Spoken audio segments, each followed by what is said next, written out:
Now, from 1650 to 1750, we have the Age of Vauban, these beautiful Vauban star forts. If you go around the Baltic in particular, Copenhagen has a really nice star fort, but if you're in charge of tourism for other cities, then there are many great star forts around, particularly in the Baltic, but siege works dominate. Pitched battles cease to be significant where the star forts exist.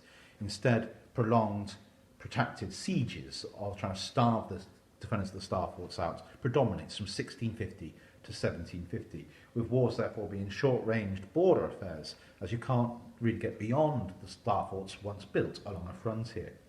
And so, as we're looking at field artillery, not sieges, 1650 to 1750 really starts to fade from our viewpoint. But then we return to the 7 Years' War and the campaigns of Frederick the Great, so 1756 to 1763, hailed by Napoleon as the greatest tactical genius of all time. When he conquered Berlin and went to see his grave, he made his generals take their hats off in the presence of Frederick the Great's grave and said, "Gentlemen, if that man were alive, I would not be here today." Now, he developed what we call the oblique order, where the attack is focused on one flank of an opposing army. So instead of two equal armies just meeting each other and trying to grind their way out, you pack one flank and try and smash through and roll up the enemy army, the oblique order. But all this depends on mobility. And so, as far as Frederick the Great was concerned, only two things mattered: the speed of march and the speed of fire. Our wars should be short and quickly fought. A long war destroys discipline and depopulates our country. Frederick the Great, in charge of Prussia, a country with a much lower population than the other great powers, cannot afford a high rate of attrition. Now, he formed the first horse artillery batteries. Now, the Swedes had experimented with horse artillery, as had the Russians with 2-pounder cannon. However, Frederick the Great formed batteries of 6-pounder horse artillery to support the cavalry, and all artillerymen were trained to ride. He said that mobility was to be the key.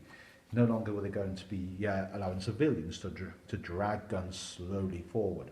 And this work is then improved on with the de Gribeauval mobile artillery advances. Now, de Gribeauval works from 1765 to 1800.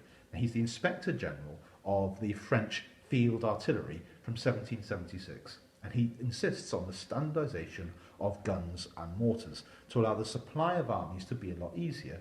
It's a lot easier if they all need the same size shot.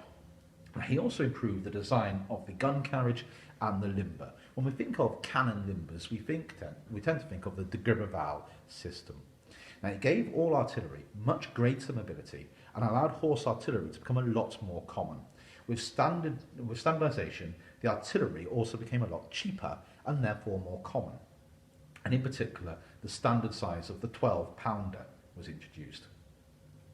And in 1784, Captain Shrapnel invents the exploding shell, or shrapnel shell, named after himself. And so the artillery is starting to be equipped with new tools. And then, if we look at the campaign of Napoleon, we see, I suppose, we're edging towards the pinnacle of the age of the artillery, as we get the artilleryman general. Now, Napoleon is convinced of the importance of concentrated artillery fire. "My artillery guard decides the majority of battles," he said. "I always have them on the ready, so I can deploy them where they are needed." Artillery had been previously dispersed along the army line with these regimental guns, with each regiment having its own battery to call upon. Napoleon brings all the artillery together into the grand battery, stopping the regimental batteries, bringing all the artillery together into a grand battery. He then focused on artillery training, where the military were to be in charge of all movement of the guns. No civilians were to be allowed to get involved in the movement of the guns, so that you could have the people in charge of moving the guns around the battlefield imposed under military discipline, rather than deciding they simply wanted to quit their jobs halfway through a battle. And so you've got a professional artillery service. Now, as France ran short of trained and experienced infantry, he relied more and more on the artillery to allow the offensive.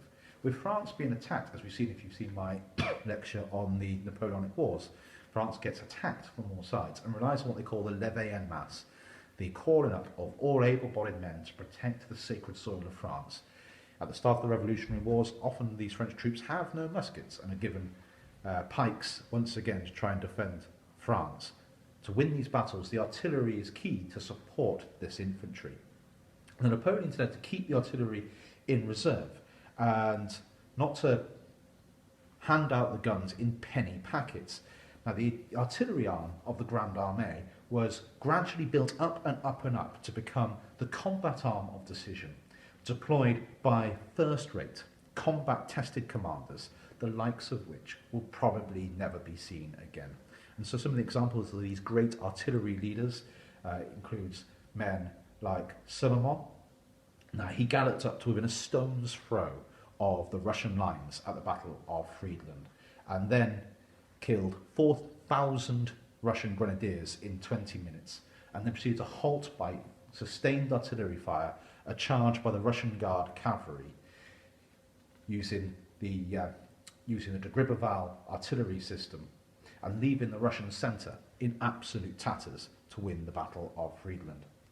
The Battle of Waterloo, luckily for the British had the reverse slope to be able to shelter from the awesome power of the French artillery. And of course the heavy rains meant that the French shot often sunk into the mud.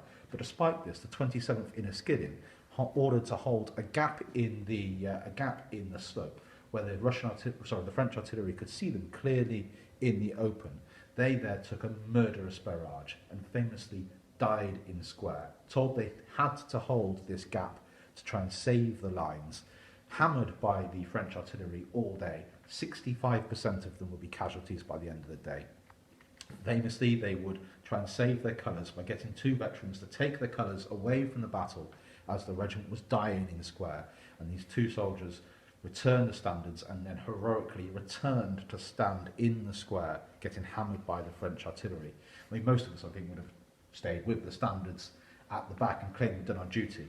They returned and took the hammering of the French artillery.